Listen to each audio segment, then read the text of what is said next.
abandonné. On avait mis au départ deux aigles, hein. A priori, même si le soleil est un petit peu plus présent en ce début d'après-midi, les conditions climatiques ne permettent a priori pas trop la pratique de vol en voile. En tout cas, pour ces deux oiseaux, on aurait souhaité vraiment qu'ils partent du côté de la plaine, s'élèvent à travers ciel. Pour l'instant, c'est pas le cas. On verra, ça peut encore s'améliorer. Allez, les milans noirs, on va tout de suite les mettre en activité. Regardez, ils vont tenter de capturer des récompenses qui vont être lancées en l'air par leur dresseur. C'est un joli calcul de précision que réussissent la plupart du temps les milans noirs. Schwarzmilan en allemand, Black Kite en anglais. Ce sont des rapaces de taille moyenne. Ah voilà, 1m10, 20 d'envergure, le poids 700-800 grammes. Avec ce vol plutôt décontracté, nonchalant, très peu de battements d'ailes. C'est souvent en glissade qu'ils évoluent, volent à l'économie. Mais si le vol est lent, vous voyez qu'ils n'en sont pas dépourvus d'une belle agilité puisqu'ils arrivent à capturer des petits cadeaux. Regardez bien comment ils font. Vous voyez en fait que la prise ne se fait pas à l'aide du bec mais bien à l'aide des pattes, à l'aide des serres, attention à l'autre, et qu'il y a un transfert direct, instantané de la patte au bec avec une consommation dans l'instant du cadeau. Alors, ce qui nous a valu de leur proposer cet exercice à nos milans, c'est qu'ils utilisent cette technique dans leur milieu naturel pour pouvoir à l'occasion capturer papillons, libellules, gros coléoptères, toutes sortes d'insectes. Amateurs de poissons, c'est bien fait, amateurs de poissons mais de petite taille, on peut les voir sur les dépôts d'ordures où ils peuvent se nourrir de tout ce qui peut leur paraître comestible. Appréciez le fait, puisqu'on le voit à plusieurs occasions, qu'on arrive à varier les manœuvres d'approche, donc les tentatives de capture. C'était, on va dire, dans la majeure partie du temps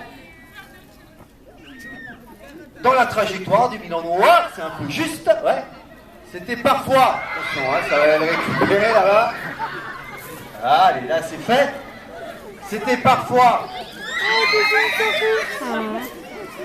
tout là-haut, en altitude,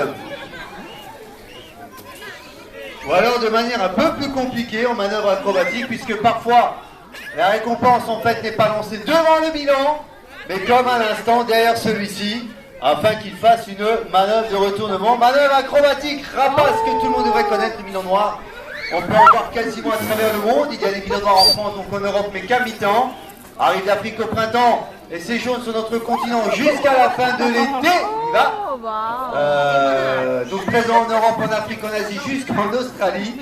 A noter que le milan noir n'est pas présent dans les deux Amériques. On conclut la présentation des milans noirs et c'est plutôt bien fait. On peut même les applaudir, les milans noirs, pour leur dextérité, leur agilité, qui sont d'ailleurs faites pour des explorations lentes, systématiques de leur territoire tellement commun.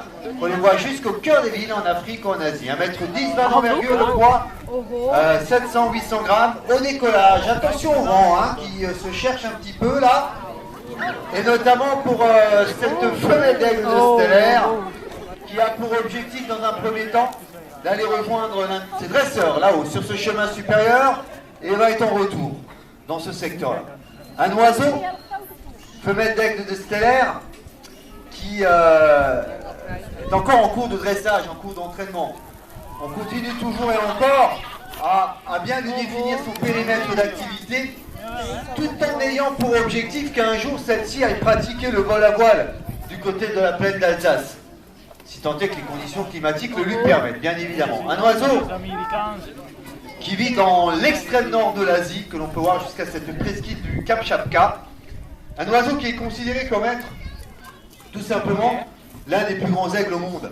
2,50 m d'envergure, le poids au-delà de 6 kg, tout en sachant qu'elle pourra atteindre ce poids de 9 kg. Un oiseau qui fait partie de cette famille que l'on appelle l'épigargue.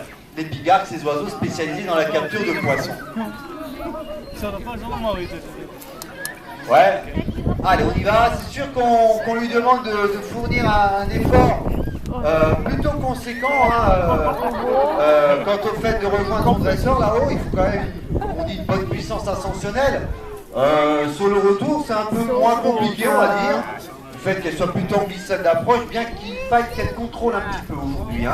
Le vent apparemment se cherche un peu. Par moment, il est côté ouest, nord-ouest. Fait de mal à se mettre au beau fixe, comme on dit. Ça va venir. Ouais. Alors vous profiterez de la dernière escale de cette femelle d'aigle stellaire pour bien observer son bec, son bec de couleur jaune, un bec d'ailleurs plutôt prononcé, qui lui permet de pouvoir déchiqueter ses sources de nourriture. Alors en règle générale, ce sont quand même des poissons type saumon, mais il faut savoir que celle-ci peut être tout à fait à l'occasion charognarde, puisque peut prélever de la nourriture sur les cadavres d'animaux. Hein. Allez, on y va. Attention, hein. Voilà, allez, on peut la remercier. Femelle d'aigle, elle a plutôt bien fait les choses, c'est bien. Un oiseau, comme on dit, qui va devenir, hein, un jour celle-ci, on l'espère, en tout cas on le souhaite, ira pratiquer le vol à voile.